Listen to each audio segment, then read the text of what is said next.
Very Choices podcast, and today we're going to be talking about the Choices Insiders for the end of the year 2025. And this is the long insider I have ever seen in Choices in a while, I would say. They say it might be chilly outside, but we have new stories guaranteed to keep you warm this holiday season. This month, we're unveiling a new kind of royal romance, revisiting Berry High, diving deeper into Norse mythology, and revealing the glamorous looks you will wear in Miami. Cozy up with Do No Harm After Dark, Olympus Rising, Ragnarok, and High School Story Back to School. Then get ready for a sneak peek at your royal command. Then they talk about behind the scenes, Do No Harm After Dark, One Night in Miami. So I suppose it's a holiday special book they're coming out, with, and this is a great thing. I would say. I think let's see what they say about this. Remember that special one chapter Miami event we told you about? Well, we couldn't resist showing you what you'll be wearing when things inevitably goes sideways. So basically, they have shown us the outfit for the main character, both male and female. Do No Harm After Dark takes you to Miami's most exclusive burlesque club for a night that's equal parts seductive and dangerous. But before the chaos begins, you need to look absolutely killer. Check out these stunning outfits below. Whether you're going for sultry elegance or dangerously bold, these looks are designed to turn heads and survive whatever Miami throws at you. This event will be available to everyone for 60 diamonds, no VIP subscription required. Once unlocked, you'll get access to a steamy date with your ally, an exclusive outfit, and all the dangerous thrills Miami has to offer. So basically, you've seen this kind of things happening in other apps like chapters, I believe, like where you get to pay a certain amount of diamonds, and then the whole one chapter, four chapter book. Specifically, usually it is one chapter book, and it is unlocked, and you can read through the chapter. So that kind of book, Do No Harm After Dark, One Night in Miami. So, and they say it comes out on 10th of December, and they talk about Olympus Rising, Ragnarok, more gods, more problems. Last month we introduced you to Odin, Thor, and Freyja as you learned about your uneasy alliance to prevent Ragnarok. The Norse pantheon runs deep, and as the apocalypse draws closer, you're about to meet even more legendary figures. So, last time they introduced them, but this time they talk about Loki, the gender fluid god of trickery, lies, and shape shifting, taken from their family as a child and bound to Odin by blood oath. Loki has spent centuries as Asgard's scapegoat, called upon for impossible tasks, then blamed when things inevitably go wrong. Their sharp wit hides deep cynicism, but your esteem might be the first crack in those carefully constructed walls. This will be a great thing. We have seen and read stuff about Loki, but actually, he's like a tragic hero to me whenever I hear this name and this character. So it will be a really good thing to see how our main character, and we get to interact with our choice to this character, and Thor is also here. So we'll see. Then they talk about Hel, the Norse goddess who rules the underworld and presides over the realm of the dishonored dead. Cold, eerie, and imposing, her very appearance reflects her domain, half alive, half marked by death itself. She is a stark reminder that when Ragnarok comes, the consequences will be devastating. Baldur says son of Odin and Freyja, and the Norse god of light, peace, and healing. Baldur is everything his family isn't, unfailingly kind, generous to a fault, and genuinely welcoming. He's the first Asgardian to treat you like an ally rather than a threat, and his worm stands in stark contrast to the cold politics surrounding him. And this comes out, of course, for the VIPs on December the 19th. Then they talk about High School Story, Back to School. Get ready to walk the halls of Berry High again, because High School Story is making a comeback with a completely refreshed look. We've heard your questions and feedback from Crown and Flame Rebirth loud and clear. So here's what you should know about this remake upfront. So this looks like a sort of like a manga or anime, like a Chinese or Japanese thing to me. So it says this is not an AI remake. The art was created years ago in partnership with third-party studio and never released until now. Our team made sure to enhance the visuals to keep the diversity and representation of the original. This is a standalone version of HSS. The original book remains available along with all your past purchases and choices. The refresh did not take time away from the ongoing series you love. We're experimenting with lots of different art styles, but that doesn't mean all of our books going forward will look like this. Why remake older stories? They've got beautiful art that never got used, and it seemed like a shame to let collect dust. Last time this said digital dust, which I really liked. Plus, remakes give you a chance to revisit old favorites without slowing down new releases. That's true. I'm gonna like it. And yes, everyone will be able to play High School Story. Back to School will be released for all. What's new in this version? Gorgeous refreshed art that makes Berry High shine brighter than ever. Strut through the halls with brand new premium outfits and turn every look into a moment. The heartfelt story that first made you fall in love with this cast of characters. Of course, I love this. This was my first book. This was my first book, High School Story. So yeah, there's no complaining there. You ready to go back to Berry High? High School Story Back to School arrives December 26th. If you have questions, concerns, or feedback, we'd love to see you over in Discord. Why there? It's way easier to actually have conversations with you all. You all know how hard it is to chat with more than one person at a time on social media. Plus, it's the home for our giveaways, community events, and more. You might even get to talk with our writers who like to pop in and hang out with readers when they can. Coming soon, A Royal Command. A Royal Command is a steamy exploration of power dynamics and forbidden love from a perspective we have never explored before. You're a commoner who has been sentenced to death, only to be saved when you catch the eye of royalty. But your new role may prove more dangerous than the chopping block. Set in the sun-drenched yet cutthroat kingdom of Sybarit, this is a world where passion burns as fierce as the desert sun and rigid rules about class and power are made to be shattered. Forbidden romance intertwines with courtly intrigue at every turn. The chemistry is explosive, the stakes are impossibly high, and the spice level. Let's just say you'll want to have a fun nearby. Whether you are drawn to the intoxicating allure of royal power or the thrill of a secret affair that could unravel everything, this story delivers on every promise. But first, we need your input. We're finalizing premium outfits for Chapter 8. And you get to decide which design makes it into the box. So they have given some choices for both the male and female main characters. So this is a gender of choice book. Don't forget, at your royal command is a gender of choice book. Because they basically, which will you choose outfit? They give us a bluish and a golden color. If I'm not colorblind, that's the outfit I can see. And their costume design for both the male and female, the design, art design. So it's a gender of choice book. And they say from the community corner, welcome to a brand new section where we celebrate you, our incredible community, for our first edition. We're showing off the finalists from our recent choices mood board event. The challenge match prompts like a dramatic entrance, romantic tension you can feel, and chaos with consequences to moments from your favorite choices books. Then bring them to life through mood boards. We received so many incredible submissions that perfectly captured the moments that make choices special. The creativity, the attention to detail, the pure love for these stories, it's all shine through. Choosing finalists was difficult, but these entries stood out for their artistry and passion. So your underscore dilf underscore red got the first place, and the runner-up was Oh, sugar, honey, iced tea. Yeah, that's it. Wow, it's hard to pronounce. And 35th was Lee, Angel Cowboy, and Victoria. And they basically put the art scenes here. Our grand prize winner received 100 diamonds, a social media shout out, and a special Discord role. But honestly, everyone who participated deserves applause for celebrating the stories we all love. Want to join future challenges? Make sure you're part of our Discord community. So basically they have linked it. And there's FAQ. Will you host another event for the community to choose sequels again like you did for the Elementalist 3? We hope so. The community vote for the Elementalist 3 was such a special experience, and we loved seeing everyone rally together.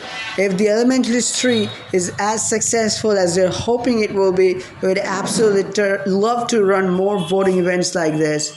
Your input genuinely matters to us, so keep an eye on our social channels for potential announcements. So basically, they will see how the Elementalist 3 goes. It's an 8-chapter book, so we'll see how if the success of this can really unfold into another old book coming back, maybe Hero, Nightbound, who knows.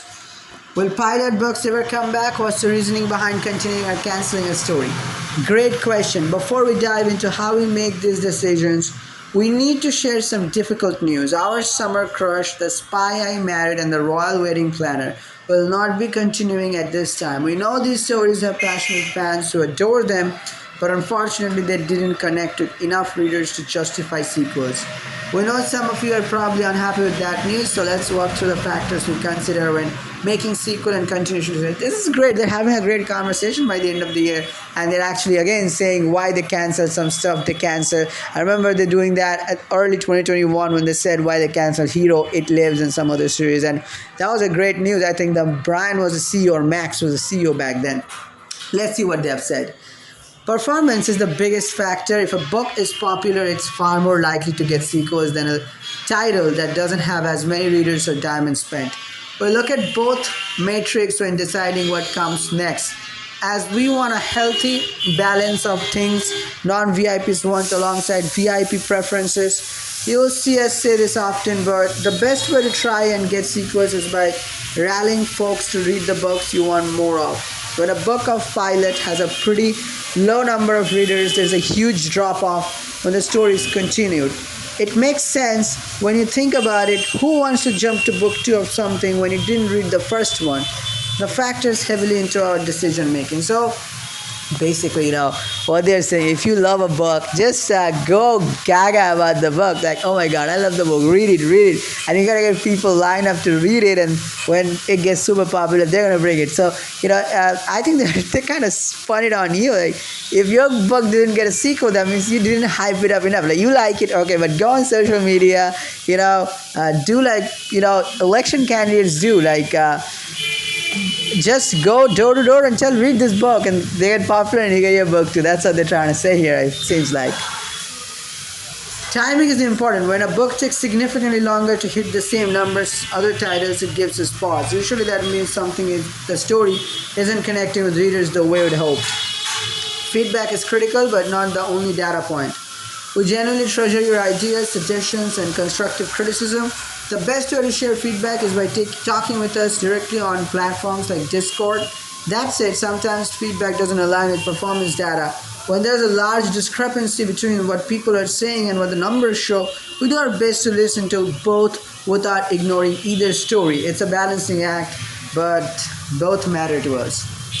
We wish we had endless resources to continue every pilot, but every story comes with significant cost. Writers, artists, production team, members, and support staff all need books to perform well to prevent financial strain. So, we're selective about what we choose to continue. We know it's tough when a book you love doesn't get continued, but we promise these decisions aren't made lightly. And the next answer, with Alpha 3's end approaching, will this series be continuing, or is this the end of Alpha? While your time at Woolsey is coming to a close for now, we wouldn't rule out seeing Channing and the rest of the pack again in the future. We're not making any promises that this far out, but we're definitely not closing that door either. So what could that mean? Well, I think, they might bring a holiday special, or they might bring another, like a crossover with some other mystical genre that they can do. Well, then they sum it up, saying that currently releasing VIP Elementalist 3, Love and Layups, which I believe is a general locked books, the 13th House, Alpha 3, Misbehaving, and coming VIP Olympus Rising, Ragnarok. Well, I want to read where they talk about the Thor one. I think I missed it in the last Insider. I'll go and do it at the end of this video. At your royal command, January 2026. And then currently for all, Alpha 3, Rebel Without a Clause. Wow. A Night in New York, Misbehaving, 13th House. Upcoming wide release books, Do No Harm After Dark, this is in December. High School Story, December. Love and Life, they already told about it. So seems like a great time. And they say, as we close out this year, we just want to say thank you for being the most incredible readers and community members we could ask for. Whatever holidays you celebrate this season, I hope they're filled with warmth, laughter, and maybe a few stolen moments to dive into your favorite stories. See you in 2026. Well, that's so true for me. Like, I am having to steal moments to dive into some of the choices stories because, I don't read choices as much as I used to do, but uh, the royalty book, which is Gender of Choice, and maybe something like the Valentine Day special book, which is also General Choice, that will bring me back. In Elementalist 3, I'll have an eye out for it. And High School Story is coming back. Also, the Ragnarok book, I want to read about the Thor character. So let's just go there and read it and end the video here. So here's where they talk about Thor. They say when Odin really needs to make a point, he sends Thor, the Norse god of lightning, to make it for him. Fueled by late night workout sessions, made and centuries of grudges, Thor knows how to throw a punch or a hammer. Freyja, Queen Freyja, rules Asgard at Odin's side.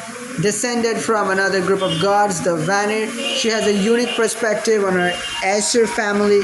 Her emotional armor is even tougher than her Valkyr armor, though, so it may take some divine intervention to get her to open up. Odin, you got a preview of the All Father at the end of Olympus Rising Book 1, and you'll be seeing a lot more of him in Book 2. Just be careful, his ravens can see far and wide. So that's what they said about this book, Olympus Rising.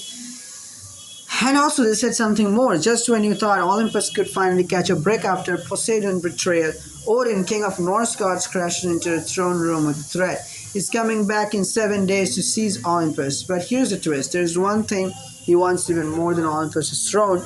He's desperate to stop Ragnarok, the prophesied apocalypse that will destroy his entire pantheon. So you strike a deal.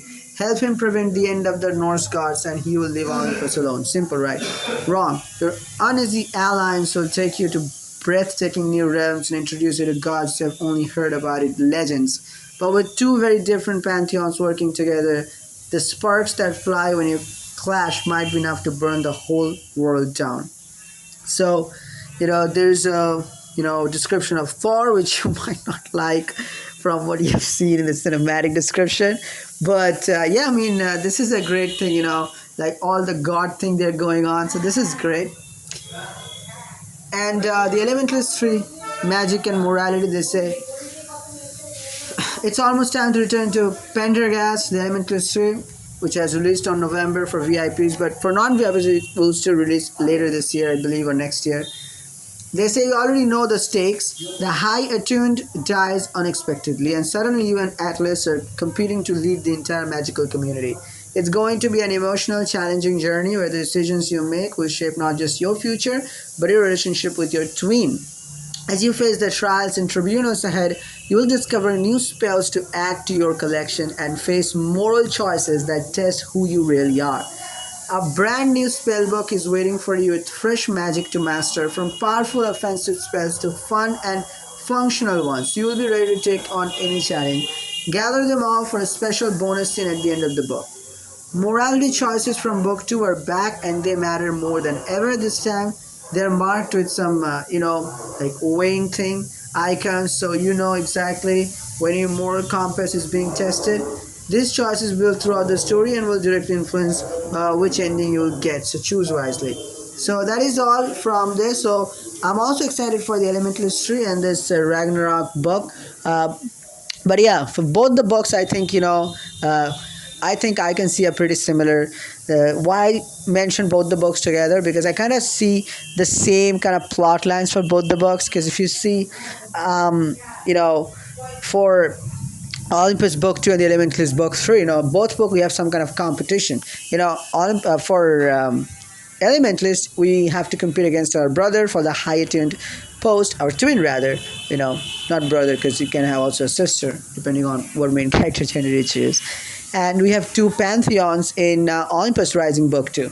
But in both cases, it will seem at first that we are fighting among each other, but in fighting in between us, in between our brothers, in between our the twins, in between the two pantheons, but there'll be a bigger threat. We know already there's gonna be a bigger threat in Olympus Rising, but in Elementalist they don't mention any bigger threat, but there has to be. Why all of a sudden that higher tone die? The higher tuned died because I don't think they die. I think they were killed off. So something bigger is coming, and we have to partner up together to fight it. Same thing, the apocalypse, approaching apocalypse, that one.